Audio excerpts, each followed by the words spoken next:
और आप सभी का हार्दिक स्वागत करता हूं। और इस मुहिम को जिस तरीके से हिमानी जी महाराज, आराध्या जी महाराज संचालित कर रही हैं, चला रही हैं, और वो भी पूरे व्यवस्थित ढंग से, समुचित तरीके से, और इसके लिए मैं हृदय से उनकी प्रशंसा भी करता हूं और उनकी अनुमोदना करता हूं और उनकी कर्मठता को सलाम करता हूं, क्योंकि जिनके पीछे ऐसी समर्पित शिष्य और शिष्याएं हों तो आधी तो चिंता उस गुरु की वैसे ही खत्म हो जाती है। क्योंकि बेटा या बेटी कमाऊ हो तो बहुत अच्छी बात है, लेकिन कमाऊ होने के साथ साथ अपने गुरुओं का या माता पिता का सहयोगी भी हो, ये और भी बड़ी बात है। क्योंकि कमाने वाला स्वार्थी हो सकता है, अपने लिए कमाऊंगा मैं, लेकिन कमाते कमाते भी जो बड़ों का ध्यान रखता है, उनका सम्मान करता है और उनके अधूरे कार्यों का सहयोगी बनता है, तो वास्तव में ऐसी संतान के लिए ही, क्योंकि ऐसे शिष्य और शिष्याओं के लिए ही हृदय की गुदगुदाहट, ये जो हमारे रोंगटे होते हैं, 3.5 करोड़ रोम है हमारे शरीर में, पूरे शरीर में 3.5 करोड़ रोम। और इसको अगर हम आगम की भाषा में कहें तो रोम को हमारे यहाँ आत्म प्रदेश कहा है। आत्म प्रदेश यानी हर रोम में आत्मा का वास है। क्योंकि जो हम स्पर्श करते हैं तो रोम रोम रोंगटे खड़े हो जाते हैं, तो कुछ ना कुछ अंदर होता है जब रोंगटे खड़े हो जाते हैं। और उन रोंगटों का मतलब है आत्म प्रदेश हर जगह सक्रिय हो गया है। तो जब ऐसे शिष्य और शिष्याओं को हम देखते हैं तो रोंगटे रोम रोम से उन्हें दुआ निकलती है, और वो दुआ उनकी सुरक्षा करती है, वो दुआ उनको आगे बढ़ाती है। इसलिए मैं जरूर कहता हूं कि जिंदगी में कुछ कमाओ या ना कमाओ, लेकिन दुआ का खजाना जरूर कमाओ। क्योंकि दुआ ही एक ऐसी किश्ती है, एक ऐसी कश्ती है या नाव है जो हमें दुख के दरिया से पार ले जाती है, किसी भी समस्या में एक समाधान दे देती है, कहीं पर भी मृत्यु में भी जीवन की एक झांकी दे देती है। ये ताकत है दुआ की। तो दुआ जरूर लो। और इस संबंध में मैं 4 लाइनें कहता हूं, वो साफ गोई के साथ कहता कि उल्फत करो तो खुदा से करो। उल्फत, उल्फत और मोहब्बत में एक अंतर है। मोहब्बत कभी कभी हम स्वार्थवश भी करते हैं, तो उस मोहब्बत में स्वार्थ हो सकता है, लेकिन उल्फत में स्वार्थ नहीं होता। उल्फत यानी हृदय से होती है, दिल से होती है, जिसे हम श्रद्धा कहते हैं। कि उल्फत करो तो खुदा से करो, यानी दिली मोहब्बत करनी है तो खुदा से करो। उल्फत करो तो खुदा से करो, नफरत करो तो गुनाह से करो। अगर नफरत करनी है तो गुनाहों से करो ना। तो उल्फत करो तो खुदा से करो, नफरत करो तो गुनाह से करो। अरे बंदा तो क्या, ना खुदा से डरो।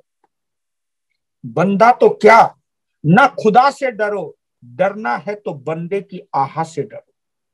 अगर डरना ही है तो बंदे की आह से डरो, कि वो कहीं मुझे आह ना दे दे, बद दुआ ना दे दे, मेरी वजह से उसकी आंखों में आंसू ना आ जाए, मेरी वजह से वो रो ना पड़े। और जो हमारी वजह से किसी की आंखों में आंसू आए हैं, सिसका है वो, रोया है वो, तड़फा है वो, टूटा है वो कहीं ना कहीं टूटन, वो सिसकन कभी ना कभी लौट कर हमारे पास ही आने वाली है। अगर टूटने से बचना चाहते हो तो किसी को तोड़ो मत, रोने से बचना चाहते हो तो किसी को रुलाओ मत, बर्बाद होने से बचना चाहते हो तो कभी किसी की बर्बादी की कल्पना मत करो। इट इज रिलीजन, यही एक धर्म है और इसी धर्म पर फोकस करना चाहिए। धर्म तो इतना सरल है मेरे बंधुओं, इतना सरल है जिसको आज जटिल बना दिया गया है। जटिल, जटिल किसकी वजह से बना? जटिल बना है विधि और विधानों की वजह से, कि धर्म को विधि और विधानों के बीच में डाल के रख दिया। तुम्हें ऐसे समाई करनी है, ऐसे पाठ पढ़ना है, ऐसे तुम्हें बैठना है, ऐसे तुम्हें घूमना है, यानी विधि विधान आदमी को याद करना पड़ता है। इसके बाद ये पाठ पढ़ना है, इसके बाद ये काम करना है, ये पूजा करनी है, याद। और क्योंकि उसको याद करना, उस विधि विधान को याद करना आसान है, क्योंकि याद ही तो करना है, दोहराना ही तो है।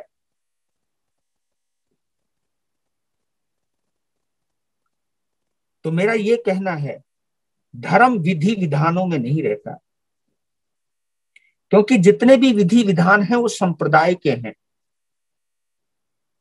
क्योंकि हर संप्रदाय की अपनी ही पूजा का एक तरीका है, वो एक अलग पहचान है। आप ये मुंहपट्टी लगाते तो लगता है ये स्थानकवासी लोग हैं, है ना। कोई बड़ी मुंहपट्टी लगाता है तो ये तेरा पंथी है, कोई हाथ में लेकर के करता है तो ये मंदिर मार्गी है, और कोई मौन के साथ करता है तो वो दिगंबर है। तो हम क्या करते हैं कि भाई समायिक तो ये वाली ही है, बाकी कोई समायिक नहीं। ये कौन सा मतलब हो गया? क्योंकि हर परंपरा के अपनी अपनी विधान है, तो ये विधान हुए परंपराओं के, धर्म नहीं है ये। धर्म तो संवेदना है, धर्म तो हृदय है। इसलिए भगवान ने कहा धम्मो शुद्धस्य चित्तई, कि धर्म जो है वो शुद्ध हृदय में रहता है। बस जहां मन मानस पवित्र है, सरल है, भोला है, वहां धर्म का वास।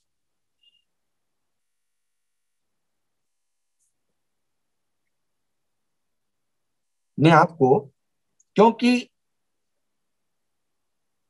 जिस काल में तीर्थंकर होते हैं उस काल में, और जिस काल में तीर्थंकर नहीं होते उस काल में क्या फर्क होता है, ये देखना। क्योंकि कभी कभी मैं सुनता हूं कानों से और देखता भी हूं, कई लोग भावुकता में बोलते भी हैं, और मैं उनकी भावुकता को नमन करता हूं, ऐसा नहीं है मैं उनकी बुराई कर रहा हूं, पर कहना जरूर चाहता हूं, एक संदेश देना चाहता हूं। कई लोग कहते हैं कि फला परंपरा के संत चौथे आरे का संयम पालते हैं। चौथे आरे का यानी उस आरे का जिसमें तीर्थंकर होते। क्या करनी है यार, चौथे आरे का संयम पालते हैं। तो मैं उनको एक बात कहता हूं कि आज के जमाने में चौथे आरे का संयम पाला जा सकता है, नो डाउट, इसमें कोई संदेह नहीं। लेकिन चौथे आरे की जो सरलता थी,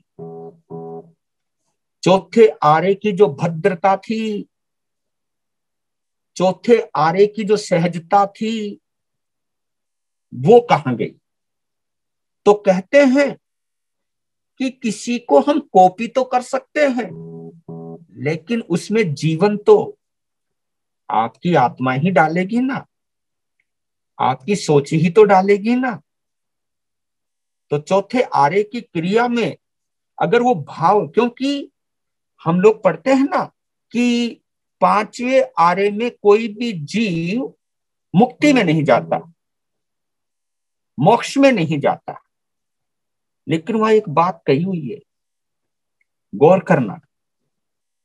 क्योंकि अंतिम केवली जम्बू स्वामी हुए हैं, अंतिम केवली, और जो भगवान महावीर के 66 साल के बाद मुक्ति में गए हैं और भगवान के निर्वाण के बाद तुरंत ही पांचवा आरा लग गया था।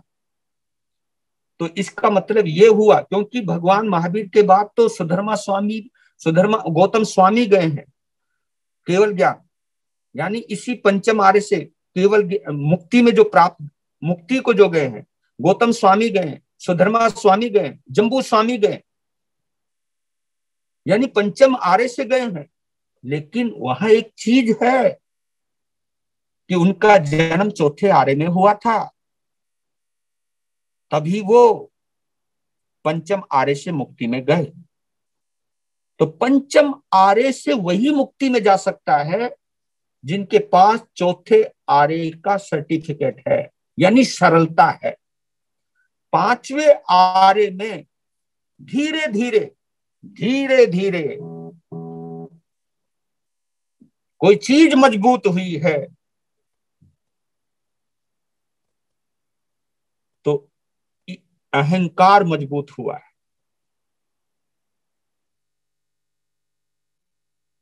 आग्रह मजबूत हुआ है, आसक्ति मजबूत हुई है, संप्रदाय मजबूत हुआ है, धर्म कमजोर हुआ है। क्योंकि तीर्थंकरों की मौजूदगी में संप्रदाय नहीं होते, उनकी गैर मौजूदगी में संप्रदाय बनते। नहीं तो एक जैसे दिखने वाले साधुओं की चर्या में इतनी भिन्नता, और उस भिन्नता के आधार पर आज का हमारा नौजवान इतना कंफ्यूज हो गया कि वो सोचने लगता है कि असली कौन सा है, सही कौन है। क्योंकि हम यहां अपने आप को तो प्रतिष्ठित कर ही रहे हैं, लेकिन दूसरे को नीचा दिखाकर, बस ये गड़बड़ हो रही है।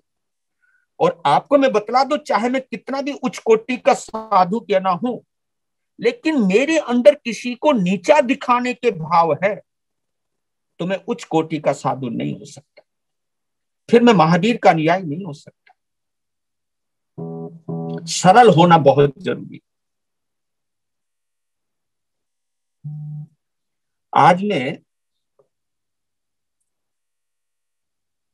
कहना चाहता हूं, आज बहुत सारे बड़ी उम्र के लोग भी होंगे जो 50 साल, 60 साल, 70 साल के लोग हैं।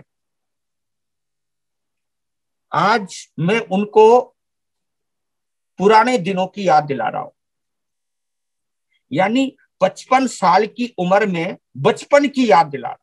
आप कहोगे महाराज ये कौन सा तमाशा शुरू कर दिया। अरे रुको तो सही, कभी कभी पुरानी यादों में खोने का अपना ही मजा आता है। पुरानी यादों को याद करके एक अलग सी अनुभूति होती है। क्योंकि मैं भी 54 साल में तो मैं भी चल रहा हूं, मैंने भी पुराना जमाना देखा है। और जो हमारी उम्र के हैं, यानी 50 से ऊपर से लेकर के 60, 70, 80 साल के जितने भी लोग हैं, वो उन्होंने कहीं ना कहीं पुराना जमाना भी देखा है, तो नया जमाना भी देखा है, देख ही रहे हैं। तो वो कैसा जमाना था, हम बचपन में कैसे थे। मैं आर फॉर रिवर्स के ऊपर बोल रहा हूं। मैं तुम्हें पीछे ले जाना चाहता हूं। क्यों है कुछ अतीत में भी वो पुरानी जो दास्तां है, पुरानी जो यादें हैं, बचपन से जुड़ी हुई जो बातें हैं, आज हम आज के दिन को देखते हैं, आज के माहौल को देखते हैं, और पुराने माहौल की जब हम याद करते हैं तो मुख से एकाएक अनायास निकलता है, क्या वो जमाना था और आज क्या जमाना आ गया। यही तो बोलते हैं हम, क्या जमाना आ गया। तो आज जो मेरे छोटे छोटे बच्चे हैं, शायद उनको अच्छा ना लगे, लेकिन मैं कहना क्यों चाहता हूं, मैं उन बच्चों को पुरानी यादें केवल सुनाना चाहता हूं, क्योंकि वो अनुभव नहीं कर सकते। जो अनुभव मैंने किया है, जो मेरी उम्र के लोगों ने किया है, जो बड़े लोगों ने अनुभव किया है, वो अनुभव बच्चे तो नहीं कर सकते, लेकिन हाँ, वो थोड़ी सी कल्पना तो कर सकते हैं।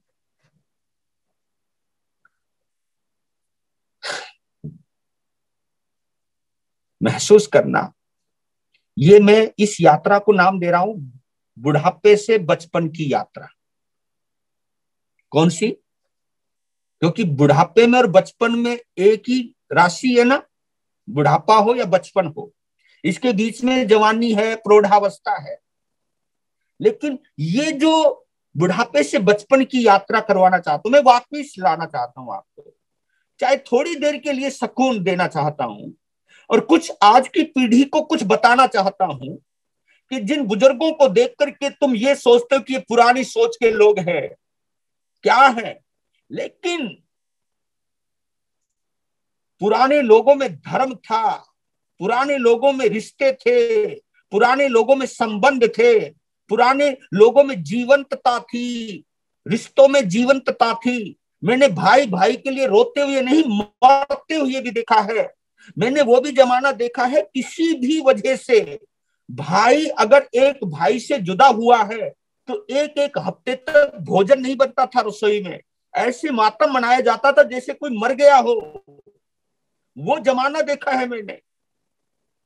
यहाँ तो पहले ही तैयारी हो जाती है बच्चों के जन्म के बाद, ये कमरा इसका रहेगा, हाँ ये इसका काम रहेगा, यानी पहले ही बंटवारा, पहले ही बांट दिया, काम भी बांट दिया, नाम भी बांट दिया, सब चीज बांट गई।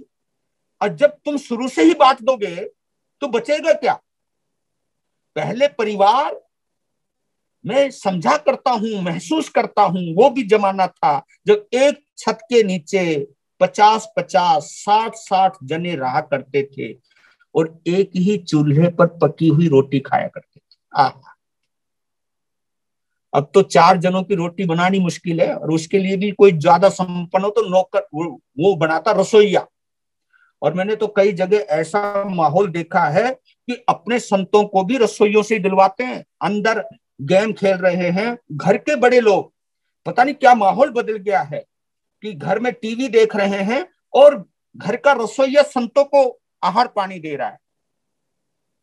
और ये भी जमाना देखा है मैंने भैया कि बच्चों को अपने माँ बाप से इतनी अटैचमेंट नहीं रही जितनी अटैचमेंट उन बच्चों को खिलाने वाले घर की जो दाई है, नौकरानी है, यो उनसे है, क्योंकि वो उनका ध्यान रखते।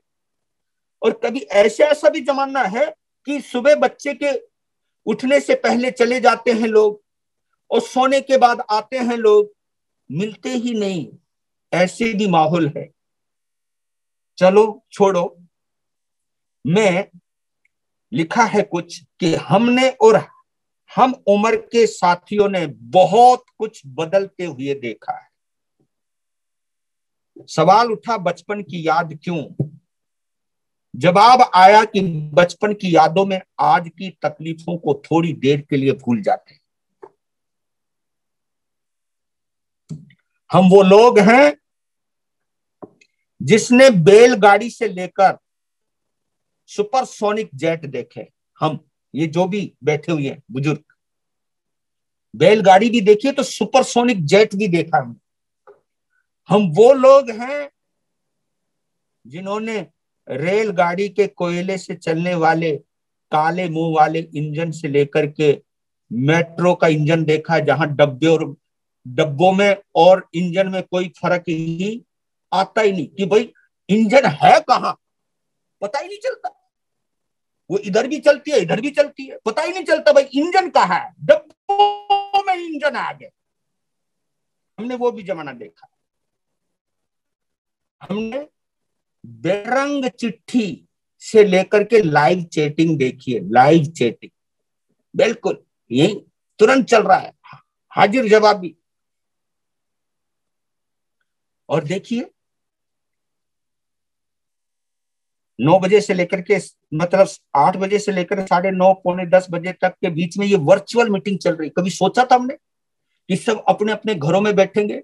नहीं तो पहले साधु घर घर जाता था, बुला के लाता था, फिर भी कोई आता नहीं था, कोई आता था वैसे आ जाता था। तो अब सबके घरों में हम पहुंच गए, सब हमारे पास पहुंच गए। इसकी कभी कल्पना करी थी? ये जमाना देखा हमने, वो भी जमाना था। हमारे में से कईयों ने मिट्टी के घरों में बैठकर, आहा, मिट्टी के घरों में बैठकर परियों और राजाओं की कथा सुनी है, परियों की, राजाओं की, देवताओं की कथा सुनी है। मिट्टी के घरों में बैठकर और जमीन पर बैठकर खाया है। और याद दिलाऊं, आप में से कई होंगे जिन्होंने चाय को प्लेटों में डाल डालकर पिया है। अब तो कप इतने हो गए, मैंने बड़े बड़े कप भी देखे हैं, और अब तो वो डिस्पोजल भी आ गए, वो छोटे छोटे, 2 घूंट मारो तो चाय खत्म। चाय का भी बेचारा आनंद खत्म हो गया। और हमारे में से कईयों ने चांदनी रात में डिबली, लालटेन या बल्ब की पीली रोशनी में होमवर्क किया। चांदनी रात में भी होमवर्क किया। कई ऐसे भी लोग, मेरे आचार्य आत्मा राम जी महाराज जी चांदनी रात में शास्त्र लिखा करते थे, ऊपर छत पर बैठ करके कई लिखा, उन्होंने आगमों के ऊपर काम किया। हमारे में से कईयों ने अपनी इच्छाओं को या अपने सपनों को चिट्ठियों में डालकर भेजा है, और पत्रोत्तर की चिंता करिए, अब चिट्ठी आएगी। और मालूम है, जब डाकिया आता था ना, तो डाकिये को देख करके क्या दिल में खुशी आती थी। पूछा करता है, मेरी डाक लाए क्या, मेरी डाक लाए क्या, वो पूछा करते थे। और डाकिये की इज्जत थी। अब तो बेचारा चुपचाप चिट्ठी डाल करके भाग जाता है, कोई इज्जत ही नहीं है। अब तो सारा काम ईमेल पे होने लगा है, सारा काम सब व्हाट्सएप पर होने लगा है, सब काम वहां होने लगा है। बेचारा अब तो कुछ भी नहीं रहा, डाकिये की इज्जत ही नहीं। पहले डाकिये की इज्जत देखी हमने, उसको लड्डू दिया करते थे, और कोई चिट्ठी ऐसी आ जाती खुशखबरी देने वाली, तो उसको घर में बैठा करके चाय पिलाया करते थे, उसके पाँव छुआ करते थे। वो नजारा देखा है, अब वो कहाँ गए। और हमारे में से कईयों ने छोटे छोटे बालों में सरसों का तेल लगाया और चेहरा पे लगाया, और स्कूल में जाया करते थे। वो तेल चमकता था अलग ही, और शादी विवाह में जाया करते थे, छोटे छोटे बालों में अलग से चमका करता था। और वो चमक देख करके वो खुश हुआ करता था, भाई शाइनिंग मार रही है। आजकल तो तेल से इतना छिड़ते हैं, नहीं, तेल से पहले लगा लेंगे, बाद में नहीं। ये चीज हुआ करती है। हमारे में से कईयों ने काली स्याही की दवा या पेन से कॉपी, किताब, कपड़े, हाथ नीले काले किए हैं या नहीं, बहुत किए। तख्ती पर लिखा करते थे, साथे की कलम से, मुल्तानी से लेपा करते थे तख्ती को, और किस तरह लकीरें खींच करके हम 12 खड़ी लिखा करते थे क्या। और इसलिए पहले की लिखाई मोतियों की तरह हुआ करती थी। अब गई वो जमाना। अब तो शुरुआत में कलम पकड़ा, वो पेंसिल पकड़ा देते हैं या वो कुछ पकड़ा देते हैं, अब तो वो भी खत्म, अभी यूं करते रहो। ये अब उंगलियां उंगलियां चलती हैं। और सुनो, एक बात और बताता हूँ गहरी। पहले हम स्कूल में अपने अध्यापक से पिटा करते थे, हाँ? और घर में आकर के अगर शिकायत कर दी तो फिर माँ बाप से पिटा करते थे, मतलब डबल पिटाई। मतलब कहीं किसी शिकायत नहीं, ओ मास्टर की बुराई नहीं करनी भाई। इसलिए पहले के जो विद्यार्थी थे बड़े संवेदनशील हुआ करते, गजब के। और ये भी मैंने देखा है गांव में, कस्बों में, ये सामने नजर आए कि ये गांव का मुखिया है या गांव का कोई बुजुर्ग है, तो उसका सामना नहीं करते थे, नुक्कड़ से चले जाते थे, सम्मान करते थे, सामना नहीं करते थे। और कोई लगता था बीड़ी सिगरेट पी रहा है, बड़ा आ रहा है, एकदम फेंक दिया करते थे। इतनी शर्म लिहाज थी बड़ों की। और मैंने तो बताऊं, वो भी दृश्य देखा है, एक 60 साल के बाप को 40 साल के बेटे को पीटते हुए देखा है, और लेकिन फिर भी बेटा कुछ नहीं बोल रहा। वो भी जमाना था। मतलब जो बेटा कमा रहा है, खिला रहा है, और 60 साल का बाप 40 साल के बेटे को हाथ से और डंडों से पीट रहा है, और फिर भी कुछ नहीं बोल रहा है, और फिर भी बुरा नहीं मान रहा है। देखो क्या गजब की बात है।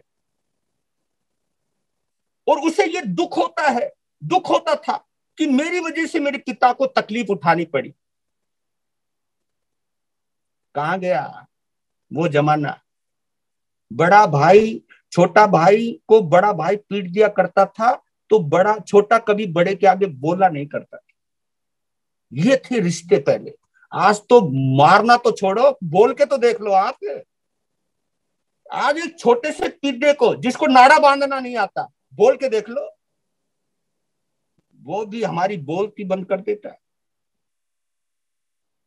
और एक चीज और महसूस करी मैंने, क्योंकि मैं तो अपना प्रैक्टिकल मानता हूं। जिस बच्चे को जिसके माँ बाप ने ज्यादा पीटा है, मैंने उस बच्चे को अपने माँ बाप के लिए रोते हुए देखा है, तड़पते हुए देखा है, उसके दिल में इतना प्यार देखा है। और मैंने तो खुद अपने गुरु से इतनी पिटाई खाई है, इतनी पिटाई खाई है, इतनी पिटाई खाने के बावजूद भी मुझे कभी भी रोना नहीं आता था। और बल्कि थोड़ी देर के बाद अपने अपने गुरुजी के हाथ दबाया करता था। मैं कि गुरुजी दर्द हो गया होगा ना आपको, तो एकदम वो अपने से गले लगा लेते थे मुझको। क्योंकि आपको बताऊं, जब से, मैं ये नहीं कह रहा पीटना शुरू करना अब मत कर देना कभी, क्योंकि गया वो जमाना। लेकिन पहले ये होता था, मैंने जिसको पीट दिया तो उसके प्रति प्यार आता था, और गहरा प्यार आता था। अब वो जमाना गया है। अब तो कुछ कह नहीं सकते, और कह नहीं सकते, मन में दबा लेते हो। पहले हाथ छोड़ दिया करते थे, अब मुंह से बोल नहीं सकते। रिश्ते कहां पनपेंगे, रिश्ते कहां मजबूत होंगे, जहां शुरुआत में ही डर है। क्योंकि मैंने वो जमाना देखा है, अपने बुजुर्गों को अपने माँ बाप की मानते हुए देखा है, तो आज के जमाने में अपनी संतान की मानते हुए देखा है। मानते ही रहे, बुजुर्गों ने अपने माँ बाप की मानी है और आज अपनी संतान के आगे झुके हुए हैं। उनके ठीक है भैया, जैसा खिला देगा, जैसे मन लेंगे। जहां इतना भय हो, डर हो, वहां रिश्ते ढोए जाते हैं, निभाए नहीं जाते। वहां जीवंतता नहीं है, पाखंड है। इसलिए मैं कह रहा हूं कि पहले 50-50 जनों के परिवार में, मैं बताऊं, पहले कई लोग कहते थे जी कि पहले कई माँ बाप ऐसे हैं जिनके 5-5, 8-8, 10-10 बच्चे हुआ करते थे। बताओ आज के जमाने में सोच लोगे आप, पहले में और अब में क्या अंतर है? कि पहले बच्चे को जन्म देती थी माँ, लेकिन वही बच्चा पता नहीं कितने हाथों से गुजरता हुआ चलता था, कितने हाथ थे उस बच्चे को संभालने के लिए। और वो बच्चा उन हाथों से गुजरता गुजरता, पलता, हिलता, खिलता, खेलता, कब बड़ा हो गया पता ही नहीं चलता, पता ही नहीं चलता था। लेकिन आज एक बच्चे को पालना एक समस्या बन गई है। सोचते नहीं है आज, सोच भी नहीं सकते आगे तक की। तो ये वजह थी। ये पहले इतने रिश्ते थे आपस में, अब तो बहुत कम रिश्ते रह गए घरों में मेरे भैया। तो वो आपने विवाह का नजारा देखा होगा, समय हो रहा है विवाह, शादी विवाह में। हाँ हाँ, वो भी एक नजारा हुआ करता था। क्या नजारा था कि जैसे ही पहले पंगत में बैठ के खाया करते थे, और ये देख लिया करते थे कौन आदमी देर में उठेगा, कौन सी पंगत में वो आदमी ज्यादा देर में उठता है, क्योंकि उसके साथ देर तक बैठेंगे, देर तक खाएंगे। तो पंगत देख के बैठते थे, और एक दूसरे से यूं झांकते रहते थे, किसके पत्तल में क्या क्या आ गया और मेरी पत्तल में क्या रह गया। हाँ। और फिर इशारे से करते थे, हाँ? लड्डू मंगाने, 2 लड्डू, तो बोल देते तो दूर से, यार 2 दे देना यार, क्या जाएगा। अगर सामने सब्जी वाला आता था तो उसको कहते जरा हिला के देना यार, हिला के दे, रसे रसे दे। और ये भी नजारा देखा है कि सामने से वो रायते वाले, बूंदी का रायता, आहा हा, रायते वाले आते थे, तो देखते थे यार थोड़ा सा रायता है, तो फटाफट रायता पी जाते थे, ताकि खाली रहे, उसके आगे कहते थोड़ा सा और डाल। ये लड्डू खाना, मांगने में शर्माना नहीं, खुशियां मनाना, वो आह्लादकारी दृश्य, वो गुल्ली डंडा, वो कंचे, वो कबड्डी, वो चोर सिपाही, लुका छिपी, खो खो, ये कहाँ गया? क्या नजारा था। और पूरे मोहल्ले में कितना शोर हुआ करता था दिन छुपते ही, कितना मस्ती लिया करते थे। ये सभी आपके चेहरों पर जब मैं खुशियां देख रहा हूं ना, मुझे पुराने दिनों की याद आ रही है। और उन दिनों को याद करके सोचते हैं कि आज के बच्चे तो वो खुशी कभी नसीब में ला ही नहीं सकते। और आगे क्या जमाना आएगा वो हमको पता नहीं है, लेकिन उस पीढ़ी ने सब कुछ बदलते हुए देखा है, सब कुछ बदलते हुए देखा है। पहले रिश्तों के लिए जिया करते थे, अब रिश्तों को उपयोग में लाया जाता है। बस ये फर्क आ गया है। पहले रिश्तों के लिए मिट जाया करते थे, और अब अपनी इच्छाओं के लिए रिश्तों को मिटा दिया जाता है। ये फर्क आ गया है। और इतना फर्क आने के बाद भी लोग ये कहें कि हम बहुत प्रैक्टिकल हो गए हैं। तुम प्रैक्टिकल नहीं हो, तुम पूरी तरह सेल्फ सेंटर्ड हो गए हो, तुम सिर्फ स्वार्थी हो गए हो। और इसीलिए मुझे कभी कभी 5,000 साल पुराना घटना है एक, देखा जाए तो 5 साल पुरानी घटना को जब हम देखते हैं तो उस घटना के आधार पर यह पता चलता है कि कहते कि एक बार पांचों पांडव अज्ञातवास के आखिरी दौर से चल रहे थे, आखिरी दौर से गुजर रहे थे, तो पांचों किसी वट वृक्ष के नीचे लेटे हुए थे।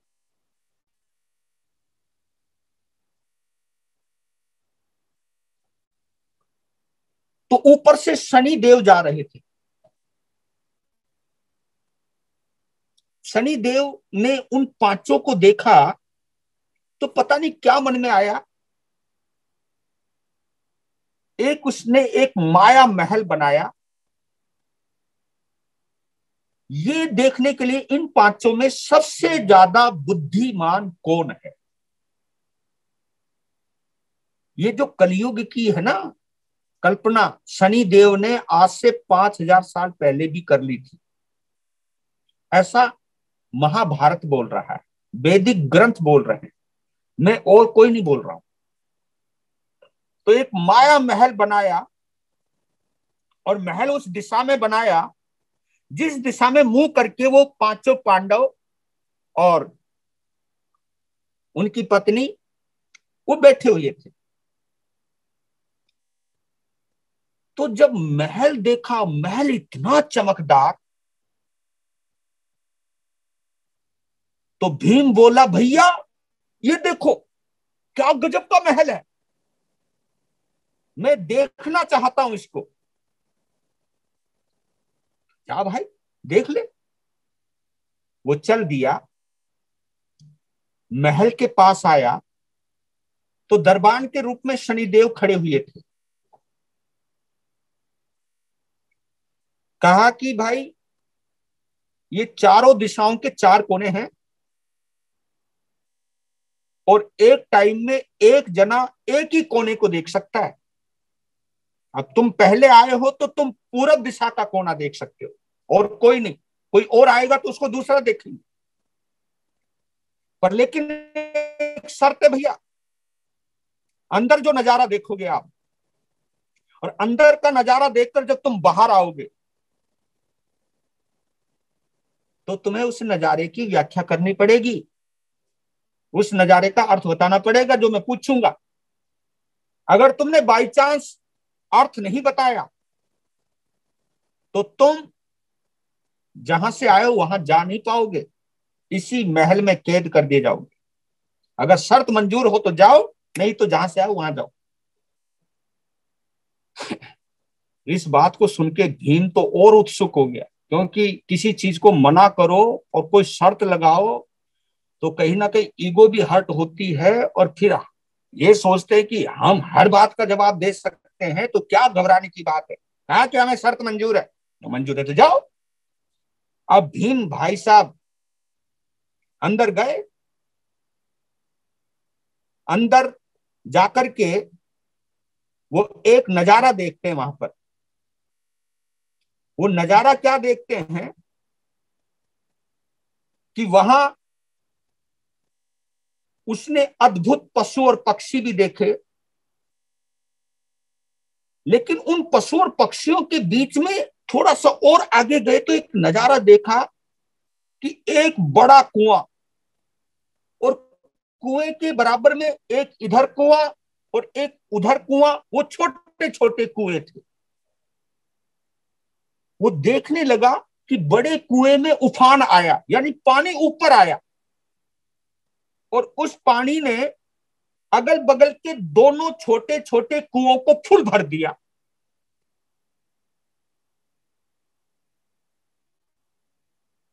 छोटे कुओं को भरते हुए भी देखा, फिर देखता रहा क्या हो रहा है। तो छोटे कुओं में भी एक थोड़ा सा उफान सा आया, लेकिन वो पानी फिर नीचे चला गया। फिर बड़े कुएं में फिर उफान आया, फिर पानी भरा, यानी छोटे कुओं को भरते भरते बड़ा कुआं आधा हो गया।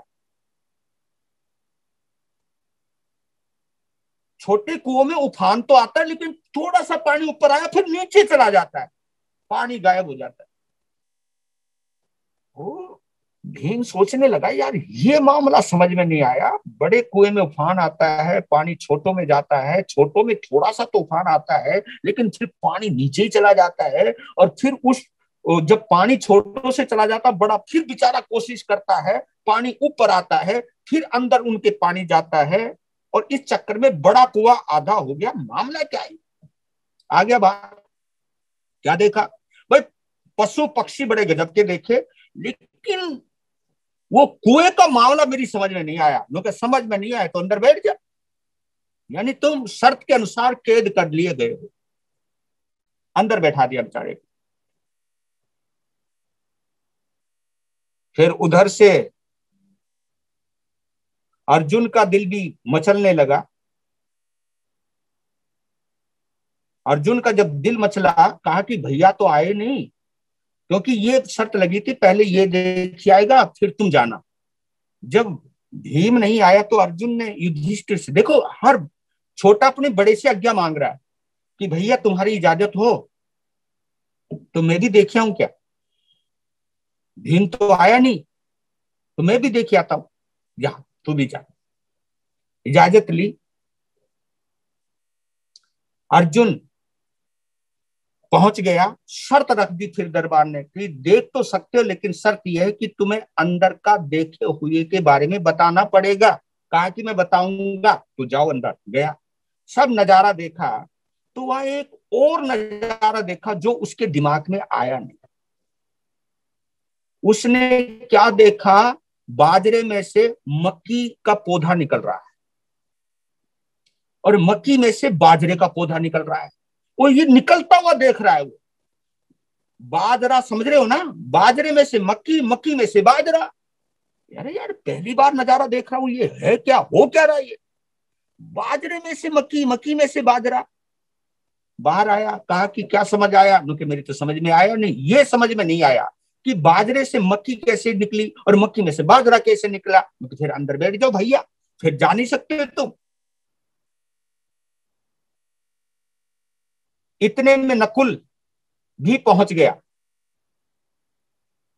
नकुल ने उत्तर दिशा की तरफ वो गया, तो वो दरबार ने कहा कि जाओ भैया, शर्त ये है। मान ली शर्त। पहुंच गया अंदर, सब नजारा देखा। महल बड़ा भव्यतम था, लेकिन वहां एक नजारा देखा। गाय अपनी छोटी छोटी बच्चियों का दूध पी रही है। ये देखती नकुल का दिमाग खराब। न भाई, ये क्या मामला है? बछड़ियों को हमने अभी तक अपनी गाय का दूध पीते हुए तो देखा, लेकिन गाय को पहली बार अपनी बच्चियों का दूध पीते हुए देखा। ये हो क्या रहा है? ओह, अब वो पूछेगा दरबान, मैं बता पाऊंगा नहीं इसका मतलब क्या है। जैसे बाहर आने लगा, कहा कि बताओ नुके जी, बात तो सब कुछ समझ में आ गई, लेकिन यार ये गाय जो बच्चियों का, अपनी बच्चियों का दूध पी रही है, ये समझ में नहीं आया। फिर अंदर बैठो, अंदर बैठो। वो भी बेचारा बैठ गया। फिर सहदेव बोला भैया को कि मैं भी जाता हूं, तू भी जा। वो भी पहुंचा दक्षिण दिशा का महल देखने के लिए। जैसे जाने लगा, सनी ने कहा रुक जरा, शर्त है भैया। जी शर्त मुझे मंजूर है। सब नजारा देखा तो वहां एक नजारा देखा, सोने की शिला, सोने की एक शिला और चांदी के नुकीली कील पर वो ठहरी हुई है। चांदी ने सोने की शिला को उठा रखा है। वो गिरने को होती है पर वो गिरती नहीं है। पता नहीं कोई ऐसी ताकत आती है, फिर वो संभल जाती है। हिलती तो रहती है, डुलती तो रहती है, क्योंकि कोई भारी चीज नुकीली चीज पर रहेगी तो हिलेगी तो सही, कभी इधर डोलेगी तो सही, लेकिन फिर भी वो गिर नहीं रही है। वो सोचने लगा यार ये क्या मामला है, चांदी की नुकीली कील पर सोने की शिला हिल रही है पर गिर नहीं रही। बाहर आया, भाई बताओ। नुके जी हमारी तो समझ में ये नहीं आई। उनके अंदर बैठो। जब बहुत देर हो गई, द्रौपदी को कहा युधिष्ठिर ने, यार वो चारों के चारों पता नहीं कहाँ बैठ गए इस महल के अंदर, जो भी गया वापिस आया ही नहीं। अब हम चलते हैं। तो द्रौपदी के साथ युधिष्ठिर जी पहुंचे वहां। युधिष्ठिर ने दरबान से पूछा मेरे भाई आए थे, वो कहाँ गए? कि अंदर हैं जी। कि बुलाओ, नहीं आएंगे।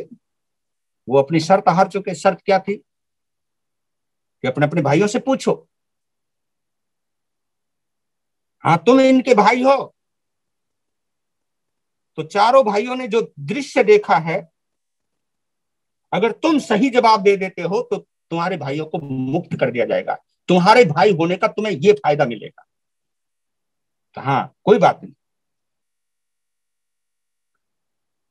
तो युधिष्ठिर ने भीम की तरफ देखा। भीम बोल रहा मैं फंस गया, निकालो भैया। कोई बात नहीं, ये बताओ भीम तुमने देखा क्या? उसने कुएं के बारे में बताया कि एक बड़ा कुआं और उसके बराबर में दो छोटे कुएं, और बड़ा कुआं छोटे कुएं को पानी दे रहा है, लेकिन छोटे कुएं थोड़ी देर पानी रखते फिर हजम कर जाते हैं, फिर बड़ा कुआं फिर पानी देता है, और इस चक्कर में बड़ा कुआं आधा हो गया। हाँ भैया तुम्हें पता है? मैं पता है, क्योंकि बहुत गंभीर थे वो। कहा कि ये कलयुग की निशानी है। अब मैं बता रहा हूं, पंचम आरे की निशानी बता रहा हूं। ये कलयुग, जिसने भी ये टेक्निक बनाई है, ये पंचम आरे की या कलयुग की निशानी है। कहा कि मतलब क्या है? कि सुन, आने वाले समय में एक बाप दो बेटों का पेट तो पाल देगा, लेकिन दोनों बेटे मिलकर अपने बाप का पेट नहीं पाल पाएंगे। ये वो जमाना आ जाएगा। क्या बोला मैंने? एक बाप अपने दो बच्चों को तो पाल देगा, लेकिन दोनों बच्चे मिलकर अपने बाप का पेट नहीं पाल पाएंगे, हार जाएगा। ओ, इतना सुनते ही भीम का दरवाजा खुल गया। भीम बाहर आ, क्योंकि जवाब मिल गया। अर्जुन से पूछा भैया तुमने क्या देखा? उन्होंने जी मेरा तो दिमाग ही खराब हो गया, पहली बार देखा बाजरे में से मक्के को निकलते हुए और मक्के में से बाजरे को निकलते हुए। ये भी कलयुग की निशानी है। ये कलयुग कौन सा होगा? उस समय जैसे मैं आज के बच्चों को पुरानी याद दिला रहा हूं, वो सोच रहे ये क्या बोल रहे हैं, पर लेकिन वो जो आगे की बता रहे हैं कि आगे ये होने वाला है। कहा कि आगे, अब बाजरे में और मक्की से क्या अर्थ निकाला आपने? बाजरा जो होता है वो काला रूप होता है, काला, है ना? और मक्की क्या होता है? वो गोल्डन रूप होता है। इससे समझ लो एक स्वर्ण जाति है, एक विवर्ण जाति है। कहा कि वो जमाना आ जाएगा, छोटी जाति की लड़की को बड़े जाति के लड़के बिहार लेंगे, उनकी बीच में फ्रेंडशिप हो जाएगी, फिर शादी हो जाएगी। यानी जहां कुल और खानदान नहीं देखा जाएगा, जहां केवल आकर्षण देखा जाएगा, और वो शादियां करेंगे, तो छोटी जाति बड़ी जाति का भेदभाव मिट जाएगा। तो बाजरे में से मक्की भी पैदा हुआ करेगी, और बड़े घरानों की लड़कियां भी छोटे घरानों में शादियां करेंगी, और छोटे घरानों की लड़कियां बड़े घरानों में शादियां करेंगी। यानी बाजरे में से मक्की निकलेगी और मक्की में से बाजरा निकला करेगा। ओहो, ऐसा भी होगा। इतना सुनते ही अर्जुन का भी दरवाजा खुल गया। दरवाजा खुलने का मतलब है सही जवाब मिल गया। अब नकुल से पूछा, भैया तूने क्या देखा? नुके जी, मैंने एक नजारा देखा। आज तक मैंने गौवों गौवों का दूध पीते हुए उनकी बच्चियों को तो देखा है, लेकिन मैंने यहाँ एक और नजारा देखा। गौवों ने अपनी बच्चियों का दूध पीने की कोशिश कर रही हैं। बच्चियों का दूध, ये क्या मतलब हुआ? कहा कि कलयुग में यही होने वाला है। नुके, ये कौन सा मामला है? कहा कि क्योंकि ये हमारी पुरानी परंपरा भी देखी हमने। पहले माँ बाप कभी लड़की के घर का खाना खाते नहीं थे। घर लड़की को ब्याह दिया जाता था तो माँ बाप उसके घर का खाना नहीं खाते। नहीं, अब बच्ची के घर का नहीं, वहां हम दे सकते, लेकिन वहां हम पानी भी नहीं पीते थे। कई ऐसे मैंने वो लोग देखे। अब वो समय बदला है तो माहौल बदला है। अब क्या किया जाए, कुछ इस तरह का माहौल बन गया कि एक जमाना जब आ जाएगा कि माँ बाप को बच्चे लड़के निकाल दिया करेंगे। कई माँ बाप ऐसे भी होंगे कि अपनी बच्चियों के पास रह करके उसके घर का ही खाएंगे, उसके घर का ही पिएंगे। ये भी जमाना आएगा। ये सुनते ही नकुल का भी दरवाजा खुल गया, यानी कलयुग की तीसरी निशानी भी मिल गई। सहदेव से पूछा, भैया तूने क्या देखा? कहा कि मैंने एक चमत्कार देखा। चांदी की नोक पर सोने की शिला को लहराते हुए देखा, डगमगाते हुए देखा, नाचते हुए देखा, पर इतना शुक्र है वो गिरी नहीं। कि ऐसा ही होगा कलयुग के अंदर, कि कलयुग में पाप बड़ा प्रभावशाली होगा, जो धर्म की शिला को बहुत हिलाएगा, गिराने की कोशिश भी करेगा। धर्म कभी डगमगाएगा, हिचकोले खाएगा, लेकिन धर्म की इतनी तो ताकत है, हिलेगा, डुलेगा, डगमगाएगा, लगेगा गया गया, लेकिन फिर भी धर्म जिंदा तो रहेगा। इतना तो होगा। ओ, इतना सुनते ही सहदेव भी बाहर आ गया, और शनि देव अपने रूप में आकर के ताली बजान सब माया समेट ली। और शनि देव ने युधिष्ठिर को प्रणाम किया कि हे अद्भुत योगी, हे शांत योगी, तूने जो 5,000 साल बाद देश का नजारा होने वाला है, उसका जिक्र अब कर दिया तुमने। तुम्हारी प्रतिभा को प्रणाम। तो समय हो गया आपका, क्योंकि बल्कि ज्यादा हो गया, लेकिन एक चीज कहना चाहता हूं। जब भी, ये छोटे छोटे बच्चों को कह रहा हूं मैं, जब भी तुम्हें अपने मम्मी पापा पर गुस्सा आए, और वो गुस्सा इतना कंट्रोल से बाहर हो जाए कि वो जबान पर आ जाए, यानी मुंह से गलत शब्द निकलने लग जाए, और कुछ इतना भी ओवर एक्ट हो जाए कि तुम्हारे हाथ पांव भी माँ बाप के ऊपर छोड़ने लग जाओ, गंदे बोलने लग जाओ, तो उस समय जरूर सोचना कि आज हम तो अपने माँ बाप को बोल रहे हैं, और आने वाली पीढ़ी, क्योंकि हमको भी बड़ा होना है, हमारे बच्चों ने भी अगर हमने अपने माँ बाप को बेइज्जत करते हुए देखा तो हमारे बच्चे भी हमको ही बेइज्जत करेंगे। और मैं आपको एक गंभीर बात कहना चाहता हूं, मैं समय हो गया ज्यादा, एक गंभीर बात, आपको एक गहरी बात ये बतलाना चाहता हूं। मुझे ना बड़ों से डर लगता है, ना मुझे जवानों से डर लगता है, मुझे सबसे ज्यादा डर बच्चों से लगता है। क्यों लगता है? क्योंकि बच्चे बहुत गहराई से सीख रहे होते। तुम उन्हें बच्चा समझ लेते हो, लेकिन वो बहुत गहराई से देखते हैं, वो हर चीज को बहुत गहराई से वॉच करते हैं। और वो जन्म, जो छोटे जन्म के संस्कार है, बचपन के जो संस्कार है, वही संस्कार आगे उभर करके आने वाले हैं। अगर तुम अपनी इज्जत चाहते हो तो तुम अपने माँ बाप की इज्जत जरूर करना, तभी तुम्हारे बच्चे तुम्हारी इज्जत करेंगे।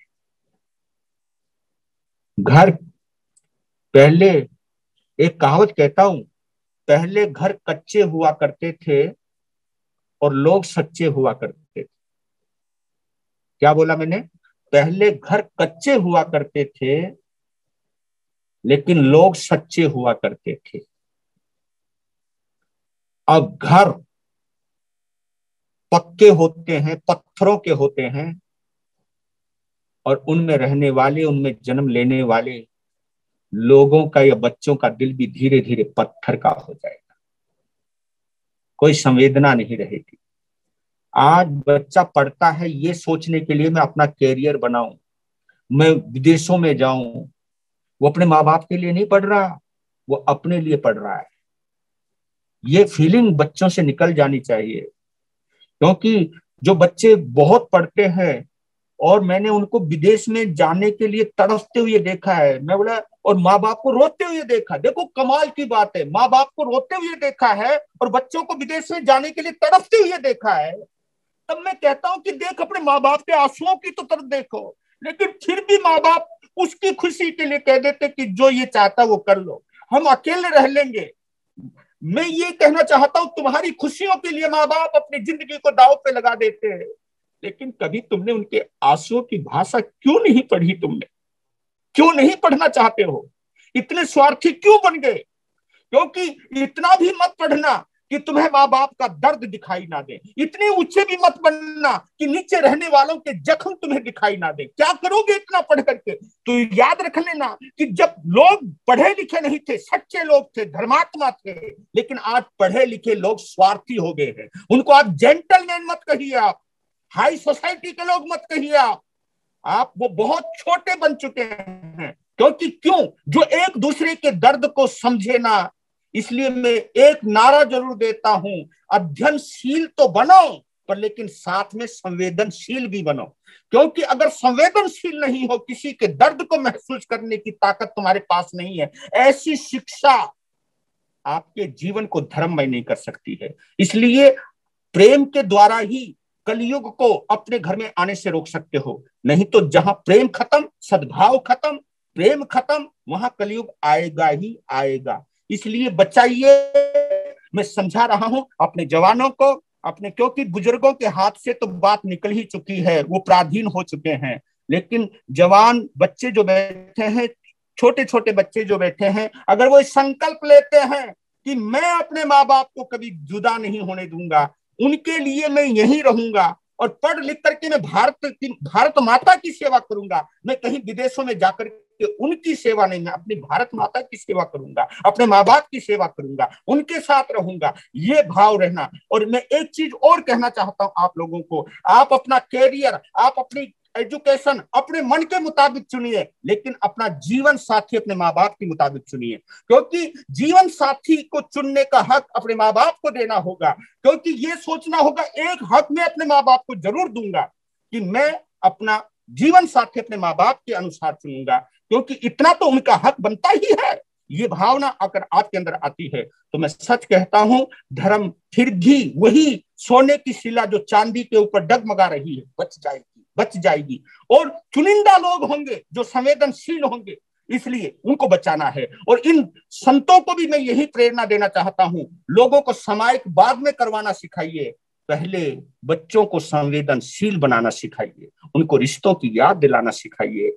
और जब रिश्ते याद दिला दोगे, सामायिक करवाने का मजा आएगा। ओम शांति, ओम शांति। धन्यवाद।